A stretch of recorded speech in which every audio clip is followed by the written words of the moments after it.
You will not believe what you are about to see in this video. These people have extraordinary bodies that have left doctors completely baffled. Another cries painful crystal tears and has to pull them out up to 30 times every single day. And one woman produces milk for 8 straight hours a day and cannot stop. These are people with bodies you have never seen before. Brace up because their stories will deeply touch you. Elizabeth Anderson Sierra. Elizabeth Anderson Sierra. Most mothers stop producing breast milk once their babies no longer need it. Elizabeth Anderson Sierra waited for that day too. It never came. Weeks passed, then months, then years. Her body simply refused to stop. Most breastfeeding mothers produce less than 1 liter in an entire day. Elizabeth's body was producing nearly 10 times that amount. At first, people might think, what's the problem? More milk sounds like a blessing. It isn't. It's a nightmare. Every hour she went without pumping, she would be in terrible pains. Her breasts would swell until the pressure became almost unbearable. She battled painful clogged ducts, painful infections, and the shocking part, she spends 8 to 10 hours a day just pumping. And it didn't stop there. Her own body pushed her so hard that she would often become dehydrated. Sometimes she would become malnourished. She was even hospitalized because producing that much milk demanded so much from her body. Doctors finally gave her an escape. There was one operation that could end this suffering: a double mastectomy. Remove the glandular tissue, stop the milk, end the pain. Most people would have said yes. Elizabeth closed her eyes. There was a long silence. Then she opened her eyes and said, no, she would never cut them off. Doctors were shocked. Why would anyone choose to keep living like this? Elizabeth had her reasons, and it will break your heart. While her own children no longer needed her milk, someone else's babies desperately did. Premature babies. Tiny newborns fighting for their lives, while their own mothers couldn't yet produce enough milk to keep them alive. Elizabeth realized the very condition that was making her life miserable could become someone else's miracle. So, she kept pumping, because she couldn't bear the thought of stopping. She knew a tiny little baby out there needed this milk. Then, just when that reason already seemed powerful enough, life handed her one little boy she would never forget. His name was Joaquin. After Hurricane Maria devastated Puerto Rico, Elizabeth met his father. His wife had died during childbirth. Now he was trying to keep his premature baby alive on donated breast milk. There was one heartbreaking problem. He couldn't afford the hundreds of dollars it cost to keep having milk shipped to him. What Elizabeth did next moved many to tears. She went home, opened the freezer that had become packed with the very thing that caused her so much pain, and made a decision. She would send him her own milk, not once, not twice, for an entire year, for free. Imagine that, a woman in daily pain handed a way out, and she turned it down for a baby she'd never met. Over the years, Elizabeth donated around 10,000 liters of breast milk, enough to earn a Guinness World Record. But that's not what makes her extraordinary. Records measure how much milk she produced. They don't measure the pain she endured, or the hundreds of premature babies who got a second chance at life, because one mother refused to let her suffering be meaningless. Yamini Karanam. This woman had an evil twin, and it was living inside her brain. It sounds like something out of a horror movie. It isn't. Yamini Karanam was a brilliant computer science student with a future she had worked incredibly hard to build. Then everything started falling apart. At first, it was the headaches, bad ones. Then came the exhaustion. She would feel terribly weak, sometimes dizzy. She couldn't do anything except sleep. 15, sometimes 20 hours a day. Imagine waking up only to feel like you needed to go straight back to bed. Then something happened that frightened her even more. She opened a book to read. The words were still there, but her brain couldn't make sense of them. She would read the same sentence again and still couldn't understand what it was saying. Then it started happening when people spoke to her. Friends would be talking. She could hear every word, but somehow her brain struggled to put those words together into something that made sense. How does a brilliant computer science student suddenly reach the point where even an ordinary conversation begins to feel confusing? That's when she knew something was terribly wrong. Her entire life came to a halt. She had to put her studies on hold. Every day became a battle against a body and a mind that no longer felt like her own. Then came the worst part. Nobody seemed to know why. One doctor suggested one explanation. Another doctor disagreed. Every appointment brought more questions than answers. The headaches kept coming. The exhaustion became unbearable. The frustration kept growing. Yamini later admitted there were moments she questioned herself. Was she really getting worse, or was she somehow imagining it? That kind of doubt, on top of everything else, might have been the cruelest part. Then doctors finally looked deeper. The scans showed something inside her head, a growth. At least now they had an answer, or so they thought. There was just one problem. Its location made surgery incredibly dangerous. One wrong move, and she could wake up with permanent brain damage. That's when her friends did something that melted hearts across the world. They refused to stand by and watch her slip away. Together, they raised more than $30,000 so she could travel to Los Angeles for a high-risk operation with skull-based surgeon Dr. Hryar Shahinian, one of the few specialists willing to take on a case this rare. Then came the day that changed everything. Doctors opened her skull expecting to remove an ordinary brain tumor. Instead, the operating room fell silent. Wait, what exactly were they looking at? Inside the mass were strands of hair, pieces of bone, even teeth. It wasn't an ordinary brain tumor at all. It was an incredibly rare teratoma, a type of tumor that develops from cells capable of forming many different kinds of human tissue. That's why some teratomas can contain hair, teeth, bone, skin, and other body-like tissues. Finding one anywhere in the body is unusual. Finding one inside the brain is extraordinarily rare. Even Dr. Hryar Shahinian was stunned. After removing 7,000 to 8,000 brain tumors throughout his career, he said this was only the second intracranial teratoma he had ever encountered. Yamini and her doctors later gave it a name that perfectly captured how terrifying the whole experience had been. They called it Evil Twin. As terrifying as the discovery was, it also brought something she hadn't had in a very long time: hope. The surgery was successful. The headaches began fading. Her strength slowly returned. She could read again. She could understand conversations again. She got her life back. Sometimes the most frightening part of a nightmare isn't what doctors find. It's living day after day knowing something is terribly wrong, while nobody can tell you why. For Yamini, the monster wasn't imaginary. It had been growing inside her brain all along. Duangje Samak Samam. This little girl watched her own hands keep growing. No matter what anyone did, they just kept getting bigger. Most children spend their early years running outside, making friends, and looking forward to their first day of school. Duangje spent hers trying to make sure nobody saw her. She locked herself inside her room. She would make it so dark, block off any source of light. When someone opened the windows when she wasn't expecting, she would scream at the top of her lungs. She would yell that they hated her. If they didn't, then why would they let in light so she could see her thick, ugly hands? Before long, she stopped wanting to leave the house at all. She became so ashamed of her hands that she never even went to school. Her entire childhood slipped away behind closed doors. And the worst part? Her hands never stopped growing. Doctors eventually discovered she had an extraordinarily rare condition called macrodystrophia lipomatosa. So uncommon that many doctors never see a single patient with it during their entire careers. The fatty tissue inside her hands kept growing far beyond normal. Then it spread into her arms. Year after year, the weight increased, until each hand weighed around 10 kilograms, 20 kilograms, hanging from her arms every single day. It wasn't just the size anymore, it was the pain. Holding a plate, brushing her hair, trying to grip the simplest object. Some days her fingers became so numb that things simply slipped out of her hands. Really? How do you live when your own hands become too heavy for your body to control? A childhood most kids take for granted, and she couldn't even hold a pencil without a fight. Then, after years of suffering, hope finally arrived. Doctors told her they could operate. The enlarged tissue was finally removed. Duangje looked down. For a few seconds, she couldn't believe what she was seeing. Her hands were smaller. They were finally smaller. A thought hit her almost immediately. It's over. She reached for her doctor without even thinking. She held his hand so tightly. Tears filled her eyes. "Thank you," she whispered. "Thank you. You don't know what you did." For the first time since she was a little girl, she allowed herself to imagine a different life. A life where she didn't have to hide. She believed she had finally escaped. She hadn't. Weeks later, she noticed something that made her stomach drop. Her hands didn't look quite the same.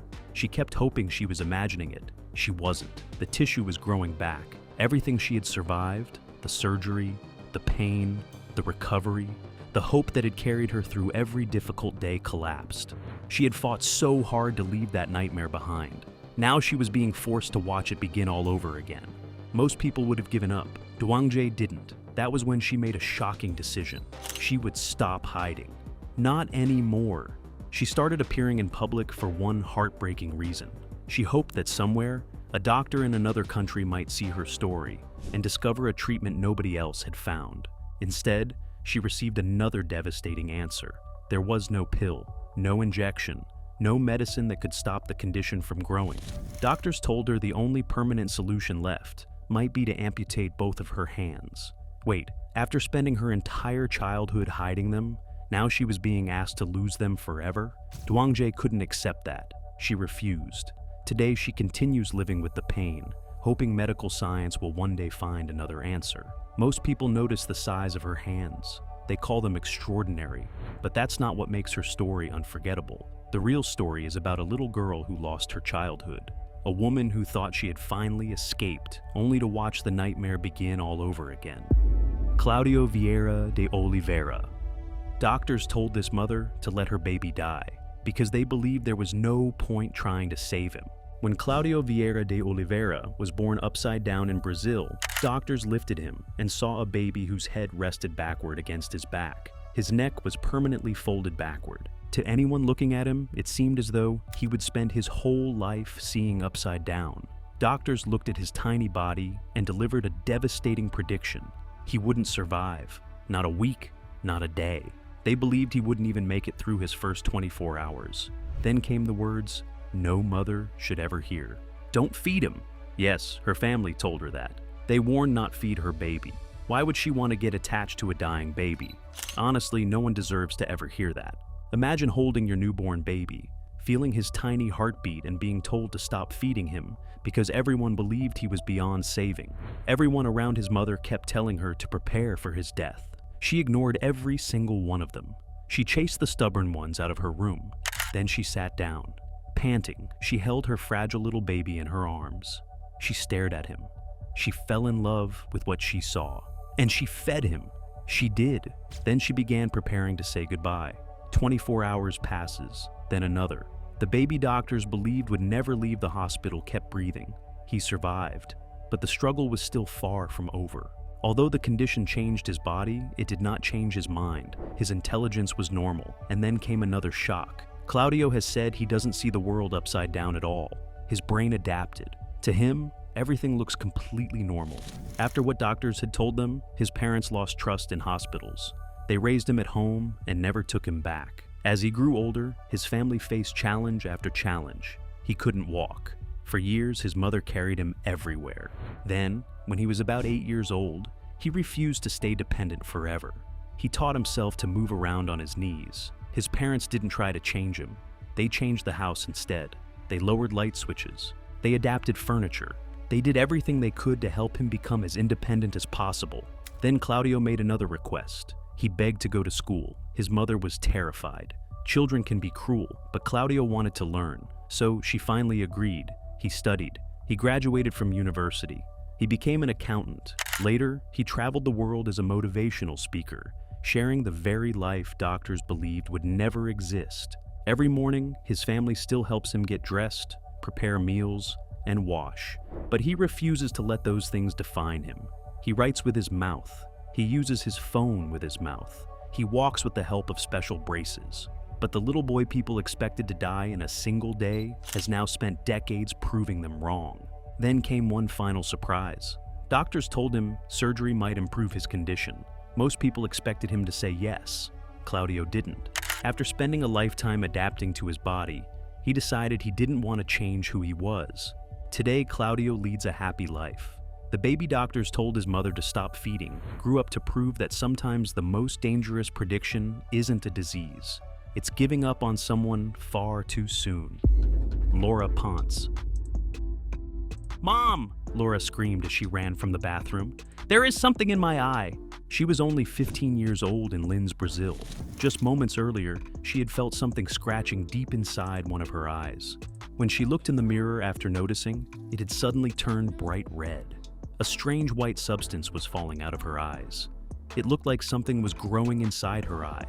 Her mother rushed over. The moment she looked into Laura's eye herself, she panicked too. The two of them rushed straight to the emergency room. Surely the doctors would know what it was. Instead, the doctor examined her eye and froze. He had never seen anything like it. If the doctor looked frightened, imagine how Laura felt. Then it happened. She felt something hard forming inside her eye. At first, it was soft, but the moment it came into contact with the air, it hardened. Laura carefully pulled it out herself. It looked like a tiny crystal. Really? A crystal coming out of someone's eye? Everyone hoped it would be a one-time medical mystery. It wasn't. The attacks kept coming back, again and again. Her eyes would suddenly become red. The pain would begin. Then another crystal-like tear would form. Every single one had to be removed by her own hand. Some episodes were so painful she could barely keep her eyes open. Then came the worst period of all. One severe episode lasted for 6 straight months. Every morning she hoped it had finally stopped. Every morning, another crystal formed. For 6 months, she kept pulling crystal-like membranes from her eye. Not one, not two, sometimes as many as 30 in a single day. Imagine waking up every morning wondering how many painful crystals your own eye would produce before the day was over. The condition began affecting every part of her life. Laura loved teaching young children, but there were days she couldn't even go to work because of the pain. Meanwhile, her family searched desperately for answers. One doctor, then another, then another. Years passed. Still no explanation, not one. Nearly 20 years after the nightmare began, Laura finally met an eye specialist determined to solve the mystery. Dr. Raul Gonçalves had spent 25 years treating eye diseases. After examining Laura, even he admitted something astonishing. He had never seen another case like hers. He even searched the medical literature and could not find another documented case quite like Laura's. 25 years in the field, and this was the one he couldn't match to anything. His best explanation was that Laura's eyes were producing unusually high amounts of keratin, the same protein that makes human hair and fingernails hard. The tears started out soft, then hardened into crystal-like pieces after being exposed to air. He prescribed special eye drops. For the first time, the attacks became less severe, not gone, just easier to live with. Today, Laura still lives with one of the rarest eye conditions doctors have ever encountered. She still doesn't know whether the next painful attack will come tomorrow or months from now. Most people cry ordinary tears. Laura's tears became one of medicine's greatest mysteries. Sarah. Every morning, Sarah gets dressed with one goal: make sure nobody notices her arms. She was still a teenager when she felt something under her arm. At first, it was only a small lump. She tried not to think about it. Then it got bigger and bigger. Her mind went where almost anyone's would. Was she sick? Was it a tumor? As the months passed, the swelling refused to go away. Instead, it kept growing. At first, nobody knew what it was, not even Sarah. Then one day, everything changed. She looked more closely and froze. Tiny nipples had started forming. Wait, nipples? No, that couldn't be right. She kept staring. But the more she looked, the more impossible it became to deny. The strange lumps weren't ordinary swellings at all. They were breasts, 2 additional breasts, growing beneath her armpits. She eventually had to accept something almost impossible to believe. She really had 4 breasts. Doctors finally gave the condition a name: polymastia, an extremely rare condition that begins before birth, when extra breast tissue develops along the body's embryonic milk line. Years later, when puberty begins, that hidden tissue can suddenly start growing just like normal breasts. Really? Her body had been carrying them since before she was born, and nobody knew. Sarah became deeply embarrassed. She did everything she could to hide them: loose shirts, carefully chosen clothes, anything that stopped people from noticing. Then summer arrived. The heat made hiding them almost impossible. Sometimes the extra breasts would still show beneath her t-shirts no matter how carefully she dressed. Every outfit became another decision. Every glance from a stranger made her wonder, did they notice? The condition didn't just affect how she felt about herself. It affected how she lived. Working out became difficult. Upper body exercises often hurt because the extra breast tissue was directly in the way. And like normal breasts, they could become swollen, painful with hormonal changes, and even produce milk during pregnancy. They could also develop the same diseases as ordinary breast tissue. For years, she wondered if surgery would finally give her a normal life. Then doctors explained the risks. The extra breasts were located close to important lymph nodes in her armpits. Removing them wasn't as simple as it sounded. The operation carried a risk of damaging those nearby structures. Suddenly, she faced an impossible choice: live with the embarrassment or take a surgical risk she wasn't prepared to accept. A choice nobody her age should ever have had to make. Sarah chose to live with the condition. Today, every morning begins the same way. Not choosing clothes to look fashionable, not choosing clothes to impress anyone, just hoping today will be another day nobody notices. Noah Wall. Before the first scan was even over, doctors believed this baby would never have a normal life. They told his parents there was another option: end the pregnancy. They believed there was almost no hope. During a routine pregnancy scan, Noah Wall from Cumbria, England, was diagnosed with severe spina bifida and hydrocephalus. His tiny skull was filling with fluid. The pressure had squeezed almost all of his developing brain to the sides. Doctors believed only a very small amount of brain tissue remained. His parents were told Noah might never survive, and if he did, he might never speak, never walk, never recognize the people who loved him most. Imagine hearing those words about your unborn baby. Most people would have been overwhelmed. Noah's parents made a different choice. They decided to give him a chance. Then came the birth. Noah was rushed into surgery almost immediately. Everything depended on relieving the pressure inside his head. The operation was only the beginning. Now came the waiting. Would he survive? Slowly he did. Then doctors witnessed something they had never expected. The tiny amount of brain tissue that had been compressed inside his skull didn't stay that way. As the pressure from the fluid was relieved, his brain slowly began expanding and reorganizing. Not overnight, not in a week, over months, then years. Really, the brain they believed he would never have was growing. But the fight was far from over. There were more surgeries, years of therapy. Every tiny milestone became a victory. Learning to sit, learning to crawl, learning to stand. His parents celebrated things many families take for granted. Then came another surprise. Noah spoke, he learned to read, he learned to write, he learned to walk. Doctors who had once believed there was almost no hope watched him do things they never thought he would. His remarkable recovery sparked discussions around the world about the incredible ability of a young brain to adapt. But Noah's story isn't about proving doctors wrong. Doctors made the best decisions they could with the information they had at the time. His story is about what happened after that. One little boy, years of surgeries, years of therapy, parents who refused to give up. Today, Noah still lives with the effects of spina bifida. His journey didn't end with one operation, but the baby many believed would never have. A future grew into a child who kept achieving what almost nobody thought was possible. Every milestone he hit was one more thing the odds said he shouldn't be able to do. Sometimes the greatest miracle isn't that someone survives, it's watching them accomplish, one small step at a time, everything the world believed they never would. Dan Maurer. For years, this man carried around 36 kilograms attached to one part of his body. Not a backpack, not a suitcase, his own scrotum. Wait, 36 kilograms? It sounds impossible. Dan Maurer from Michigan couldn't believe it either, as it kept growing year after year. At first, it was only a little swelling. Doctors thought it might settle down. It didn't. The swelling kept getting bigger, then bigger again, until his entire life revolved around something he couldn't control. Walking became exhausting. Standing became painful. Taking a shower turned into a struggle. Even getting dressed was difficult. Every simple movement reminded him of the weight he was carrying. And the physical pain wasn't the only thing hurting him. People stared. Some whispered. Others simply couldn't look away.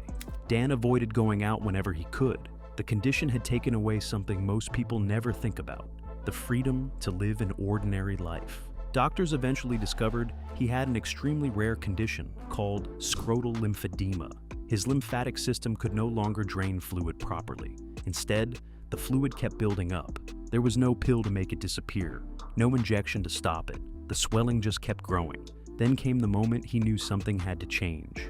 By 2014, the condition had become so severe that living like this was no longer possible. Doctors offered him one chance, a massive operation. Wait, how massive? Surgeons prepared for a procedure that would last 14 hours.